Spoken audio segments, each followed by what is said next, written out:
Hello दोस्तों, मैं हिमांशु कुमार आप सभी लोगों का स्वागत करता हूं हमारे चैनल कॉमिक्स हीरो पर। दोस्तों, हमारी आज की कॉमिक्स है राज कॉमिक्स की सुपर कमांडो ध्रुव की कॉमिक्स, जिसका नाम है रोमन हत्यारा। तो दोस्तों, हम रोमन हत्यारा का पार्ट 1 पहले ही पढ़ चुके हैं। तो चलिए दोस्तों, रोमन हत्यारा का पार्ट 2 शुरू करते हैं। परंतु इससे पहले कि रिवॉल्वर चल पाता, ध्रुव एक बार फिर रोमन सैनिक पर टूट पड़ा।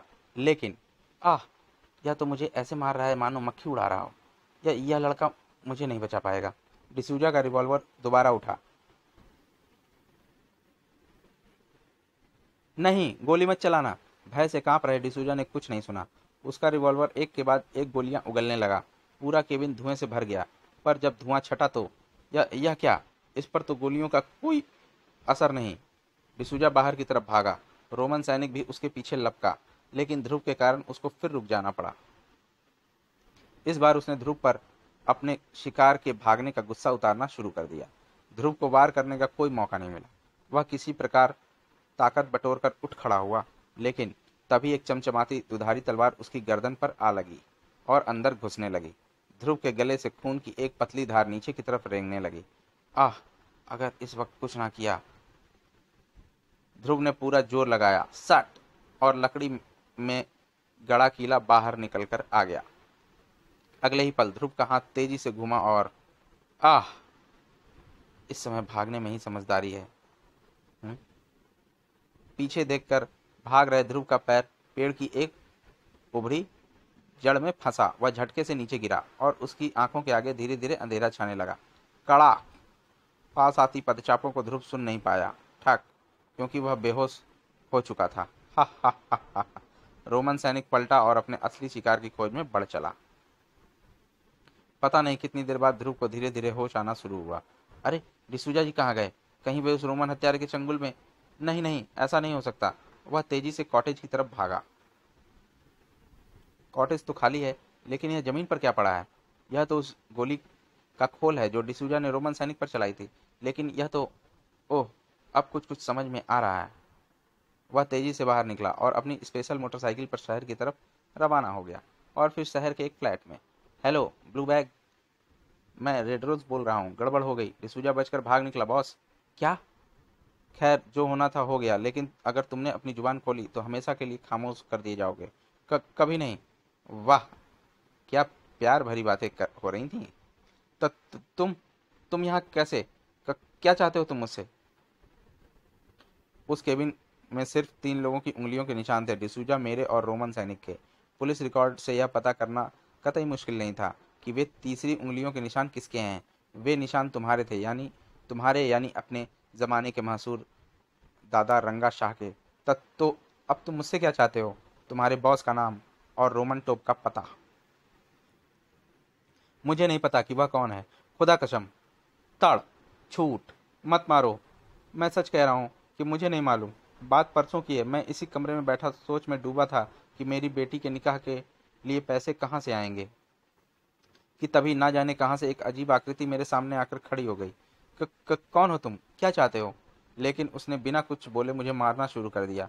उसका एक एक हाथ 100-100 किलो के हथौड़े की तरह पड़ रहा था। तड़।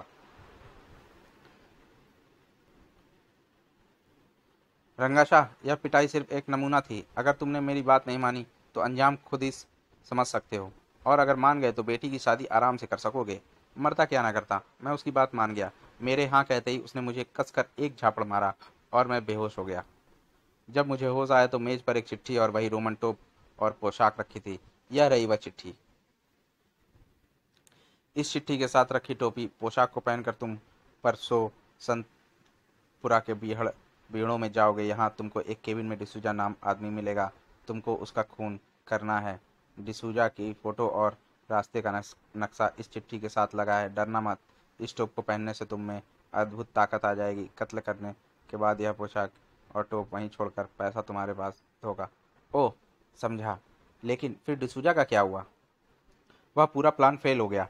तुम्हारे बेहोश हो जाने के बाद मैंने डिसूजा को बहुत ढूंढा, पर वह मुझको कहीं नहीं मिला। तब मैंने सोचा कि क्यों ना मैं ही इस जादुई पोशाक को लेकर उड़न छू हो जाऊं। पर मैं यह नहीं जानता था कि वह शैतान मुझ पर नजर रखे हुआ था।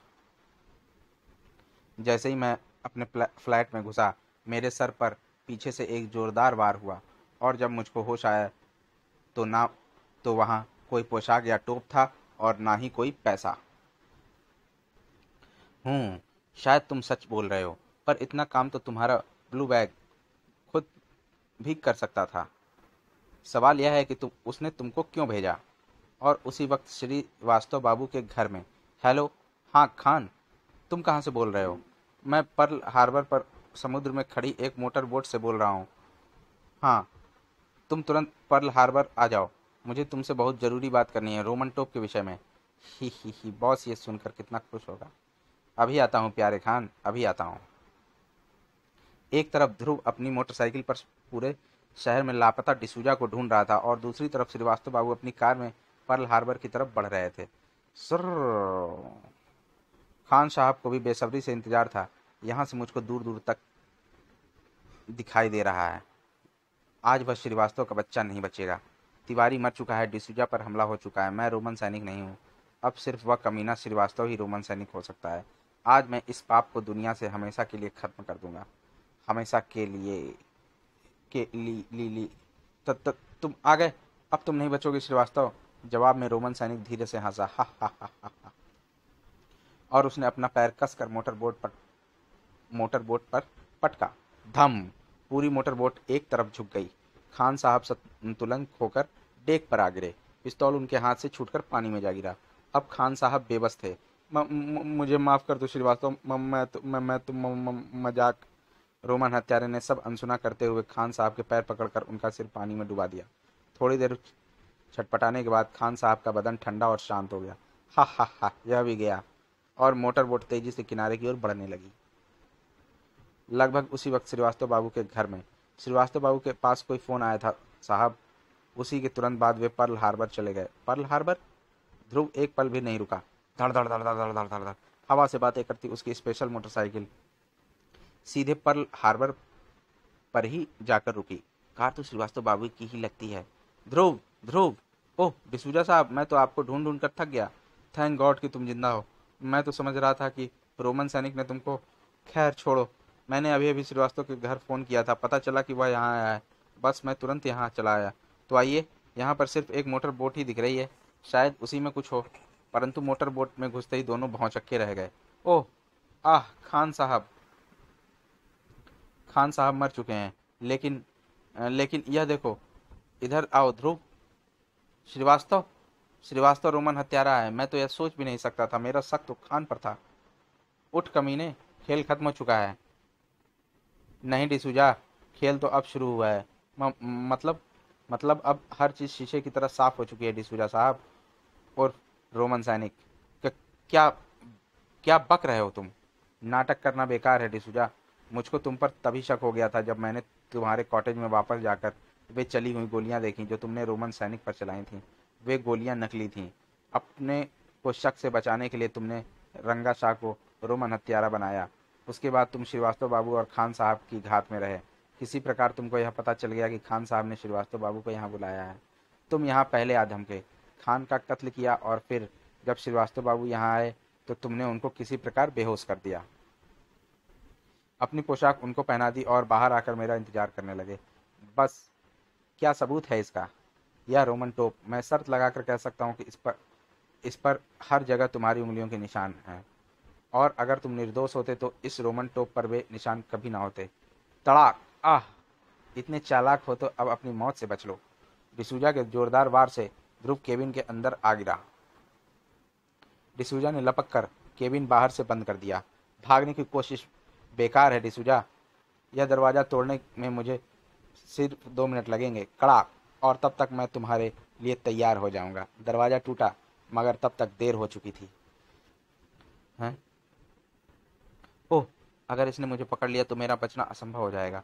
ध्रुव बिना किसी पूर्व चेतावनी के उछला और उसने रोमन सैनिक बने डिसूजा को बेरामों की तरह मारना शुरू कर दिया। तड़। आ। कड़ा। और डिसूजा बाहर डेक पर आ गिरा। लेकिन डिसूजा पर इसका कोई असर नहीं पड़ा था। उसके एक ही बार में ध्रुव नीचे आ गिरा। अब मैं तुमको बताऊंगा कि रोमन हत्यारे से उलझने का क्या नतीजा होता है। आह। ध्रुव को अपनी गर्दन की हड्डियां चटकती महसूस हुई। वह समुद्री चिड़िया। सू। ध्रुव के घुटते गले से एक हल्की सीटी उबली। और अगले ही पल उड़ती चिड़िया विद्युत गति से नीचे उतरी और आह टा। ध्रुव एक बार फिर आजाद था। वूश! ऐसा मौका दोबारा नहीं मिलेगा। ध्रुव ने डेक पर पड़ी लोहे की मोटी चैन उठाई और मेरे ख्याल से यह चेन इसको बांधे रखने के लिए पर्याप्त होगी। लेकिन ध्रुव को तुरंत ही पता चल गया कि उसका ख्याल गलत था। कड़ा! इस बार ध्रुव के लिए कोई मौका नहीं था। डिसूजा के हाथ ध्रुव की गर्दन पर कस गए। ध्रुव के पैर हवा में उठ गए और उसका दम घुटने लगा। उस पर बेहोशी छाने लगी। लेकिन बेहोशी की हालत में भी ध्रुव के हाथ उठे और डिसूजा के सर पर रखा रोमन टोप ध्रुव के हाथ में आ गया। और पल भर में खेल पलट गया। मेरी ताकत कहाँ गई? टोप के उतरते ही डिसूजा की आश्चर्यजनक शक्ति तेजी से गायब होने लगी। थाड़! और ध्रुव के तड़ा! आह! दो ही बारों में धाड़! डिसूजा फर्श पर बेहोश पड़ा था। धड़ा! खेल वास्तव में अब खत्म हुआ था। फिर बाद में, वाह ध्रुव, पर इस टोप को पहनने वाले में इतनी ताकत कहाँ से आ जाती है? जादू से? जादू से नहीं पापा, यह देखिए, इस टोप के अंदरूनी हिस्से में यह छोटी छोटी सुइयां सी उभरी हैं और इन सुइयों पर किसी प्राचीन जड़ी बूटी का लेप है। जब इस टोप को पहना जाता है तो ये सुइयां बहुत हल्के से पहनने वाले के सिर में चुभती हैं और उनके जरिए यह रहस्यमय जड़ी बूटी उनके शरीर में प्रवेश कर जाती है। इसी दवाई के प्रभाव से टोप पहनने वाले की ताकत कई गुना बढ़ जाती है। इस जड़ी बूटी को साफ कर देने के बाद यह रहस्यमय टोप एक साधारण टोप बनकर रह जाएगा। और अब मैं चलता हूँ। आज से मेरी छोटी सी कमांडो फोर्स की ट्रेनिंग शुरू होने वाली है। बेस्ट ऑफ लक बेटे। तो दोस्तों, अगले अंक तक के लिए अब विदा दीजिए। नमस्कार दोस्तों। हमारी रोमन हत्यारा की कॉमिक्स यहीं पर समाप्त होती है और अब मिलते हैं ध्रुव की अगली कॉमिक्स में, जिसका लिंक आपको इसके डिस्क्रिप्शन में दिया हुआ है। आप उसे वहां पर खोलकर पढ़ सकते हैं। धन्यवाद।